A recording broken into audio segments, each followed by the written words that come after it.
You coming for a walkie? Come on then, let's go for a walkie. Come on. Good girl. Good girl. You coming for a walkie too? Are you coming for a walkie? Come on then.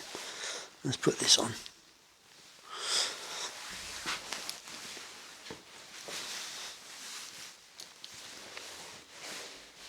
She isn't going to do one, is she? Oh. Yes, she is.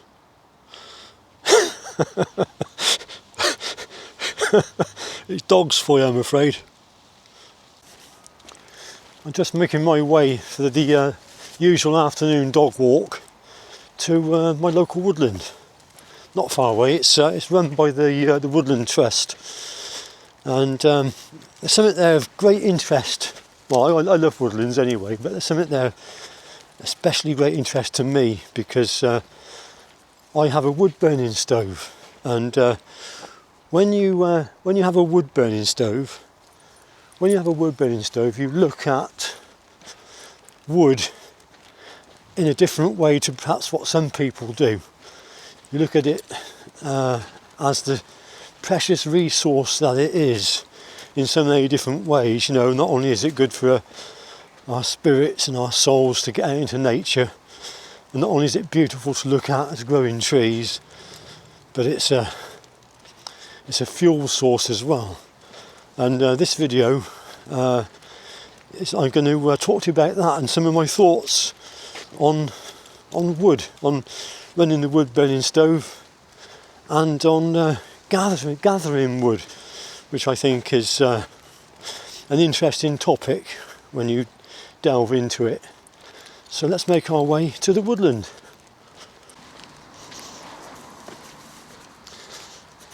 Come on then.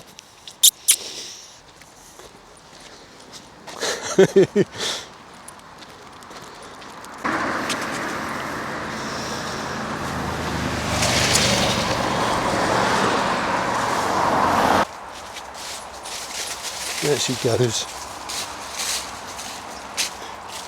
She's a rescue dog, is Carmen. Both of them are rescue dogs.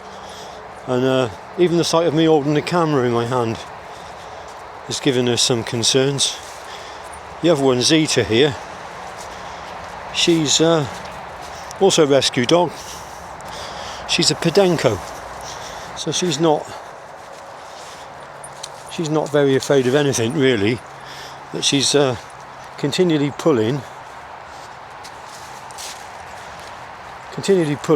and on the lookout for squirrels or anything furry. She'll chase it.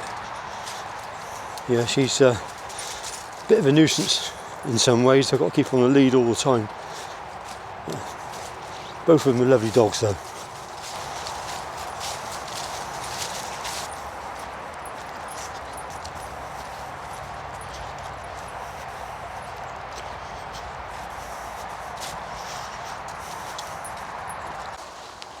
So in this video, I want to talk about some of the reasons why someone might want a wood stove. I've personally been running a wood stove for around about 20 years now, and I really enjoy the process. I enjoy everything about running the wood stove, everything about it. I enjoy coming out and collecting the wood. I enjoy cutting the wood up. I enjoy the chopping of the wood, the stacking of the wood, the drying of the wood. It's quite true what they say, that when you've got a wood stove, you'll be warmed in many different ways, not only by the stove heating you, because it can be quite a physical challenge getting the wood and preparing the wood. But talking of wood, this is one of the reasons why I've come into this woodland. Look at this. There's lots of wood in this woodland, as you can see. And this is just one example. This is ash. It's been this was cut about 3 or 4 years ago, and it's perfectly dry. And some of this would make excellent firewood. You do get an eye as to what is a good piece of wood to burn, you know. And you can feel you can pick up a piece of wood and you can feel how heavy and how hard it is, and that experience will tell you whether it's a good piece of wood to burn or not. Some of the light wood, it's light because it's either gone punky and a lot of the calorific value has been taken from it by the processes of decay, or it's just a lighter type of wood like pine, and has less density to it, so therefore it has less potential energy stored within it. So you want the hardwoods are the best, but beggars can't be choosers, and sometimes you just got to burn what it is you can get your hands on. But I want to talk to you about sourcing wood in a minute. But another thing I want to talk about before I do mention that is I've got to say sorry for the background noise. This is a very noisy woodland and we're very close to the A417. You can probably hear it in the background. I know I can certainly hear it. The fact that burning wood, if you do it correctly and you season the wood properly and get it to below less than 20%, 15% moisture content, and you know how to use your stove correctly, and you let the wood char before you shut the stove down, and even then don't shut it down fully, you let the stove breathe. But it can be very environmentally friendly. The fact is that when the tree dies or gets cut down, from that moment on it starts to decay, and whether you burn the wood or whether you leave it on the forest floor to rot, the same amount of carbon is released into the atmosphere as atmospheric CO2. So the only thing is, of course, that when you burn it, the process happens quicker, and all that stored up carbon within the wood is released in a short amount of time, whereas where it's decaying, it's released over a longer time span, but exactly the same amount is released, and that's why they say burning wood is carbon neutral. And the other thing is it's also known as in cycle carbon. In other words, the carbon that is emitted goes back into the atmosphere where it was gathered by the tree from in its recent years of growth, and it gets recycled back into another tree or another plant somewhere on the planet. Carbon that is not in cycle is fossil fuels, where the carbon has been locked up into coal seams, for example, and is no longer accessible to the atmosphere or to the surface of the earth. You know, it can't be put into cycle. So wood burning is really an environmentally friendly thing if it's done properly. Burning wet wood and running your stove incorrectly is not such a good idea, of course, and also you leave yourself open to the risk of chimney fires. Anyway, again, I'm walking through a lovely piece of woodland, and I can see yet more beautiful potential firewood on the ground.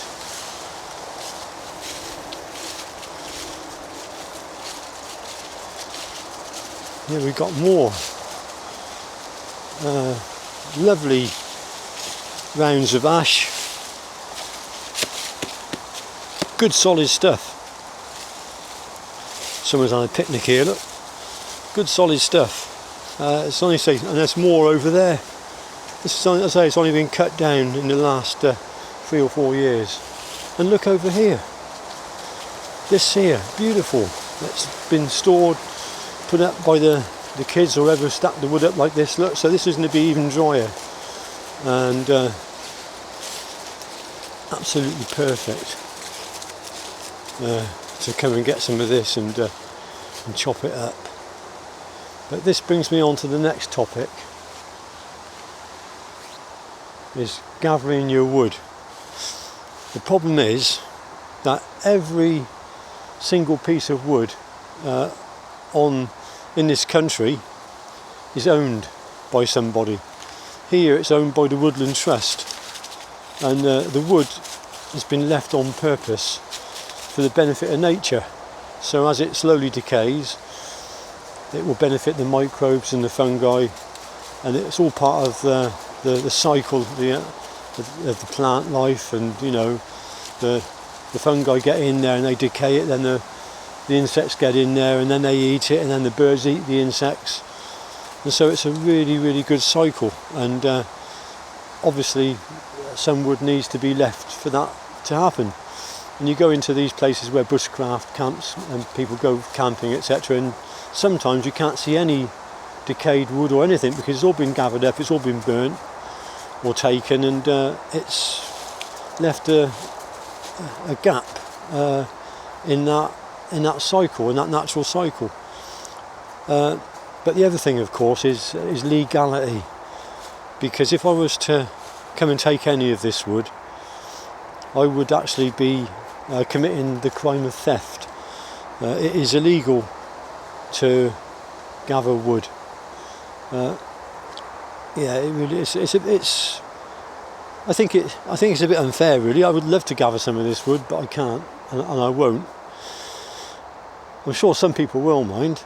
I often think of the Christmas Carol by I forget the chap that wrote it. It was back in the Victorian times, and he wrote the Christmas Carol of good King Wenceslas. Let's walk to a quieter part of the wood, and I'll tell you my thoughts.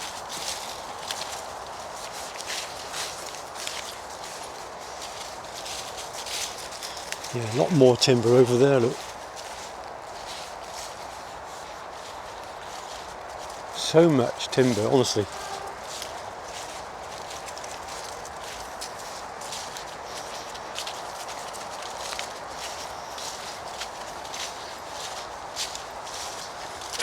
There's more down there. There's a nice log there. I mean, there's a couple of nights burning there. Probably a couple of nights. And over here, look at this. Yeah, that bit of wood there, that probably in these few pieces over here get me over a week of heat. And look at this over here, look. Beautiful ash, really beautiful firewood. God, there's wood down there. Oh, honestly, can't touch it. Look at this pile of wood here. Absolutely solid, heavy. There's a lot of energy in that. Come on then, this way.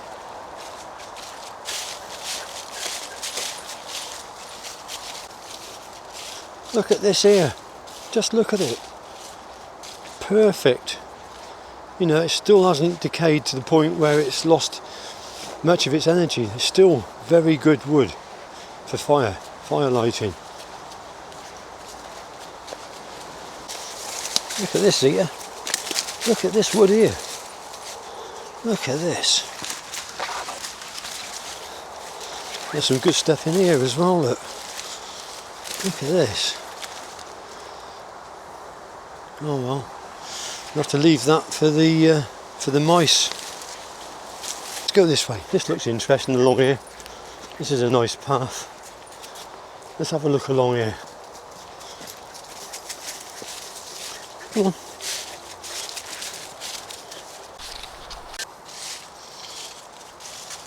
Now moving into a different part of the woodland now, getting away from the noisy road.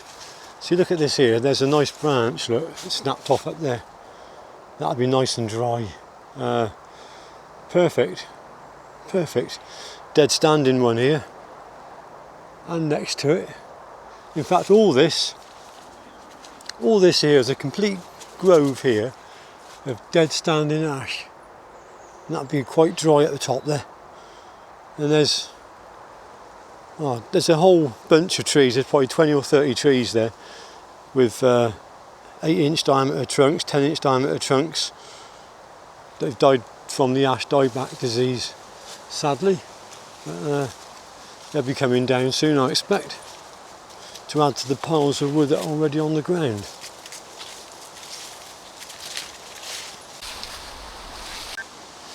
I like to come for a wander through the woods like this with my dogs. I come to parts of the wood where other people don't generally tend to come. I like to walk off the beaten track a little bit sometimes. When I do that, Zeta, the little dog here, she gets very excited because it's a new fresh sense for her and she's really on the go. But what I want you to do, I want you to imagine that we've got a deep and crisp even layer of snow. I want you to listen to the lyrics of this Christmas carol. I can't sing it because I'll get a copyright strike. And not only that, to be honest with you, I can't sing. Can't sing to save my life. Anyway, let's pan round and look at the snow. Just imagine it snowing. And good King Wenceslas looked out on the feast of Stephen, when the snow lay round about, deep and crisp and even. Brightly shone the moon that night, though the frost was cruel. When a poor man came in sight, gathering winter fuel. Yeah, he was gathering winter fuel. That's something they used to be able to do back in days gone by. They could go out and they used to gather winter fuel. I think primarily coal wasn't really being burnt by many people. Didn't have access to coal perhaps until the Industrial Revolution. So most people, most of the poor people and the serfs and the paupers and the proletariats, the proles, would have gone out and they'd have got their wood and bundles of it and carried it back to their cottages where they'd have used it for heating and for cooking. And that's how it was. And they could gather that. And I guess most of the time it was probably free to them, a free resource, which is now no longer available to the proles of this modern day. We cannot go out and gather our wood. No, we can't do it. We're not allowed to. It's classed as theft. Unless you have permission, unless you ask for permission from the landowner or whoever owns the wood. If you're driving along the road and you find a piece of wood on the side of the road, that piece of wood belongs to the farmer whose land is on either side. It doesn't belong, it's not for anybody to go and take. Although I'm sure most people would probably just take it, stop, open their boot and shove it into the boot and off they go. But you are, in theory, committing the crime of theft if you do that. The only other way, of course, is to ask permission or to know people, know tree surgeons, etc., who were happy to let you have a bit of wood, you know. And over the years I've got a few contacts. I can't tell you who they are because it's not fair, but I've got contacts and I get my own wood and I don't have to pay any money for my wood. But believe me, I do earn my wood. I do earn it. I earn every bit of heat that my stove gives out. I earn. Look at this lovely grove of silver birches. Look, isn't this beautiful? Absolutely beautiful.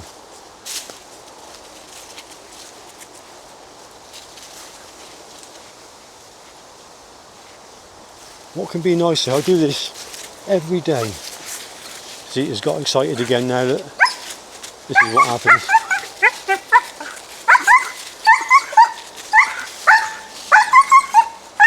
She loves her walk. The other thing that gets my goat is that carbon dioxide, let's go this way, isn't the biggest greenhouse gas. The biggest greenhouse gas is, well, one of the biggest is actually water vapour. Those clouds, those white fluffy clouds in the sky, they're the biggest, one of the biggest greenhouse gases. But unfortunately for us, carbon can be measured.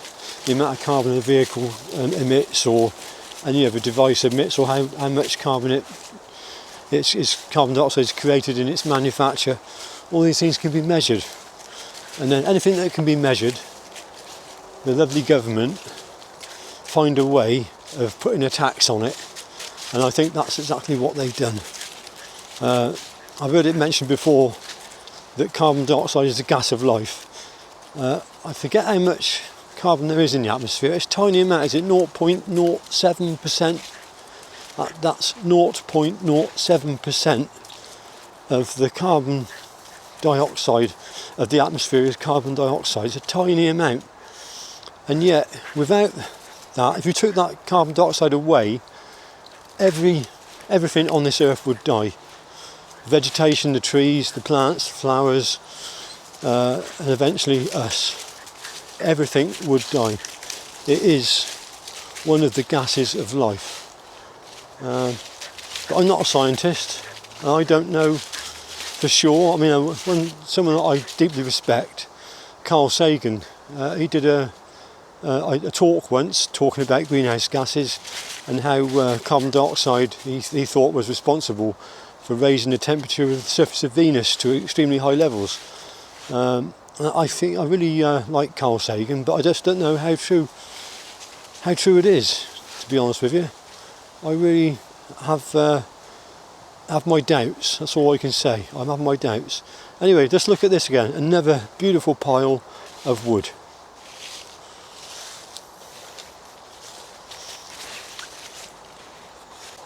Yeah, I'm lucky. I'm able to do this 7 days a week, 52 weeks of the year.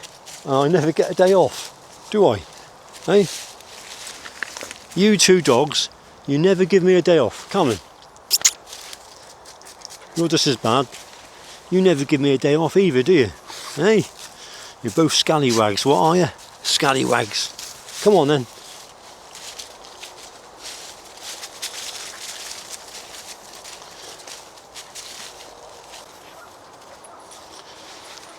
Yeah, throughout the woodland, at various spaces are dotted these posts with a memorial on the top. These are people that have bequeathed money to the Woodlands Trust, I think, or Woodland Trust. This one is a recent one, in loving memory of our mum, who always found comfort in nature. Yeah, and that person passed away quite recently, so God bless you. And thanks for your donation to the Woodland Trust. Well, I think I'll sign off at this juncture and enjoy the rest of the walk with my dogs and head off back home. It's quite possible that I might be able to go out for a camp. Might be able to start camping again very soon. Mandy is improving. She's never going to be 100%. We had a little bit of bad news with her actually recently. I had to take her for a check-up because during all what's been happening to her, for those of you that are new to the channel, she had a very massive heart surgery, an extensive surgery where they replaced the whole of her aorta and also the they also fitted a mechanical aortic valve.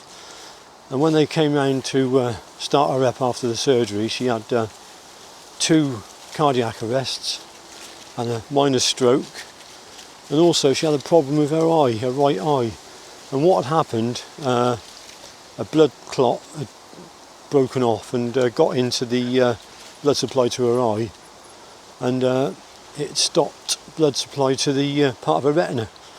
So in her right eye, the centre part of the retina has actually died. And when she looks through that eye, she can only see on the periphery. She's got no central vision. And she was given the news earlier this week that unfortunately nothing they can do about that. She's just got to live the rest of her life now with an eye which is only half working. So she's a bit upset about that. But I'll tell you what, when she was told the news, she didn't feel sorry for herself. She just said, "Oh, bless you, I'm sorry you can't help me." And she meant that towards the hospital staff. And she wasn't even thinking of herself. That's how selfless she is. What a wonderful person she is. I'm so lucky to have her as my wife. Anyway, if you're watching, Mandy, I love you lots. Right, everybody, thanks for watching this one. I hope you've enjoyed the video. If it's been of interest and you have, then please give it a thumbs up. If you're not subscribed, consider subscribing. It's free and you can come and go as you want, and then also click the notification bell. I've been uploading quite a few videos lately, and hopefully I'll be able to start uploading some camping videos again soon as well. So it'd be good to have you along for the next one. So thanks for watching. Bye for now.